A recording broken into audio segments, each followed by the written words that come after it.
We hear the term culture thrown around all the time when it comes to teams and organizations, but how are elite culture systems developed?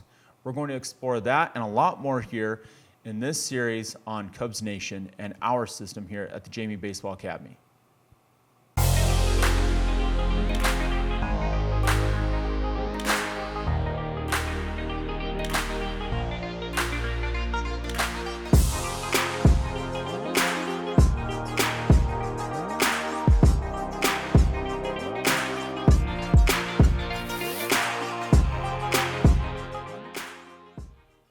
As we begin this new series, we want to start with our goal. And the goal here, just like Pete Carroll says, is to do things better than they've ever been done before.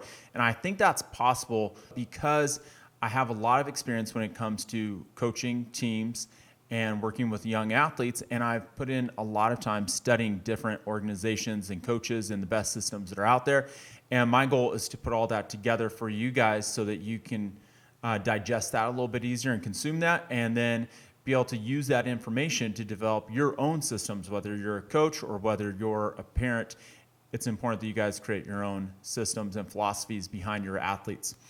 And if we as parents and coaches do a better job of this up front, thinking about our systems, writing out our philosophy, researching it, then it's going to help teams across the country be less toxic and be more enjoyable and build those lifelong skills that we want for our kids, and also for players to accelerate their learning much quicker. It also helps us as parents to be able to understand better when different things happen. When, let's say, the coach doesn't play your son as much as you think that they deserve, you'll have a response for that based upon a philosophy and not based upon emotion. When your child's batting 150 halfway through the season, you'll have a response to them again, based on a philosophy that you've thought out. When the coach rips into your son and they don't say anything to the other kid on the team who does the exact same thing, you'll have a response to your athlete based on a philosophy that you've thought through, not based on emotion. And when your son is placed on maybe a lower team or they get cut from a squad, and you feel like they should definitely have made that team or they should be on the higher level team, again, your response will be based on a philosophy that you've thought through and considered and not based on emotions. When we talk about team culture, it's important to define what that word means because we hear it thrown out so much and it's definitely a buzzword. And I use it myself a lot. And I think it's a really important term and I love talking about it. But what does team culture really mean? And team culture is quite simply how a team or organization does things.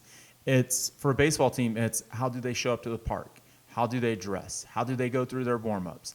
How do they take in field outfield? How do they talk to each other? How do they communicate on the field and in the dugout? How does the coach communicate to them? How does the coach communicate to the parents?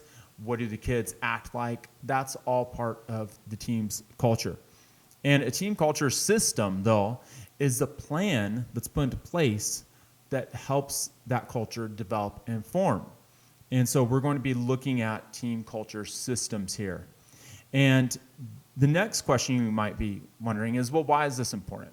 And we kind of touched on that at the beginning, but let's start with the reality. And I always tell this to my teams at the beginning of the year, is that you're a crazy parent. And like my guy Jocko says, good. That's actually a good thing. Some coaches might shy away from that and might be kind of nervous about crazy parents, but you're all crazy parents. And if you need proof, the proof is that you're watching this when you could be watching things of much greater entertainment value. You're trying to learn and grow and hoping to get a nugget from these videos, while you could be doing things that are probably a lot more fun and entertaining.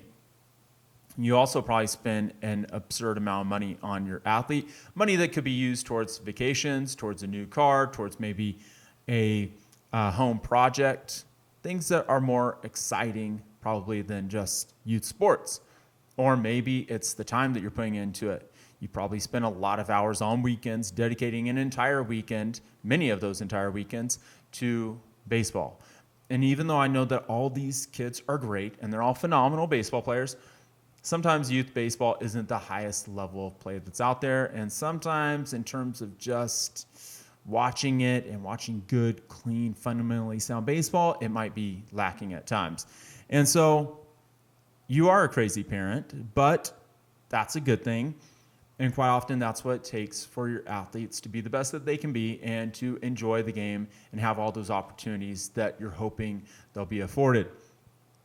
But as a crazy parent, it's important that we direct our energy and passion in the right direction. And we ask our kids and our athletes to be growth-minded and to be students of the game and to be constantly learning, but we as parents need to be doing the same thing ourselves to make sure that our craziness is going in the right direction and helping our players the best that it can, and that it's not becoming toxic for them or anybody else for that matter. So why should parents, though? So you understand the culture is important, but then you're wondering, well, why should a parent who maybe isn't part of my teams, it's not part of our Jamie Baseball Academy, care about our culture? And coaches set the tone for the team, but parents set the tone for their athlete. And so if your coach isn't maybe doing as much in the way of culture building as you feel they should, that doesn't mean that you get a pass and that you don't get to get involved in culture building. It means that it's even more important for you to get involved in culture building and that you need to be even better at holding up that end of things.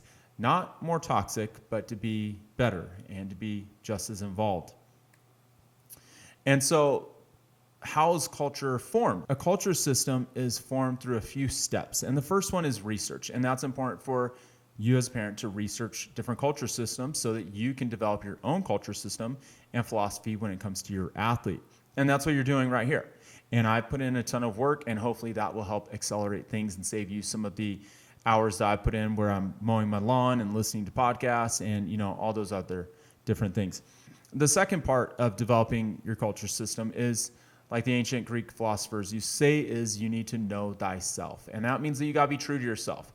And as coaches out there, you got to be true to yourself as well. Not everybody can get away with being the Nick Saban type. It might not be in your personality to be yelling and super intense all the time.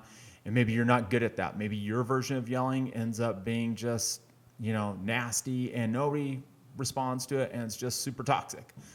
And maybe on the other hand, though, you can't be the Pete Carroll type, the guy that's the happy Jack and who's always optimistic and the glass is always half full. Maybe that doesn't work for you either. So you need to find something that, yes, it's, so to speak, the best version of yourself, but also that is true to you. So we're trying to get better and make adjustments and grow ourselves, but we also need to find something that's going to fit with our personality. The next thing is that we need to write down our philosophies and ideas. Even as parents, we need to write that down. That's important because it holds us accountable. When we're teaching these things to our athletes or to our children or our teams, it also is reiterating that with ourselves, and it helps to hold us accountable so that we're not hypocrites and we're not saying one thing to them but then going against that. We're not telling our athlete to be optimistic and that things are going to get better, but then we're always just super negative about everything. So that's an important component as well as writing it down. And then lastly, experience. It takes experience. It takes trial and error. It takes working through things. I remember, especially when I was a younger coach at the end of the season, when we got bounced from state playoffs, I thought I need to put everything on the table and reconsider everything that I'm doing because I don't like the feeling of getting bounced, in the state playoffs. And are we doing things the right way? So I put it all out there on the table, and I just started thinking through, what about this? What are some of the other ways that we could be doing this? And then you realize, okay, nope, I do want to stick to that because that's part of my foundation and I really believe in that. But what about maybe some of these other things over here? So there's a lot of trial and error that comes through experience. And sometimes that's why it's tough for young coaches. Doesn't mean that a young coach can't be great in that regard. But again, there's a lot of experience and trial and error that takes place working through things. And the idea here is to break down our culture system at the Jamie Baseball Academy to help you create your own systems and your own philosophy because we're all leaders at work, in our families, on teams, and in some aspect of your life, you're a leader. These concepts and principles are universal in that regard. They're going to help you to be a better and more effective leader, whatever space you're in. As baseball parents, though, we're striving to help our athletes to be the best that they can be. And all these different elements build upon themselves. The way that you support your athlete at home and in the car ride is going to help them enjoy the game better and come closer to reaching their potential. And the more that they enjoy the game, the more their going to put, the more effort they're going to put in, the more effort they put in, the better they get, the more they enjoy the game. It's all cyclical, and it all comes back to those different cultural systems that we're installing.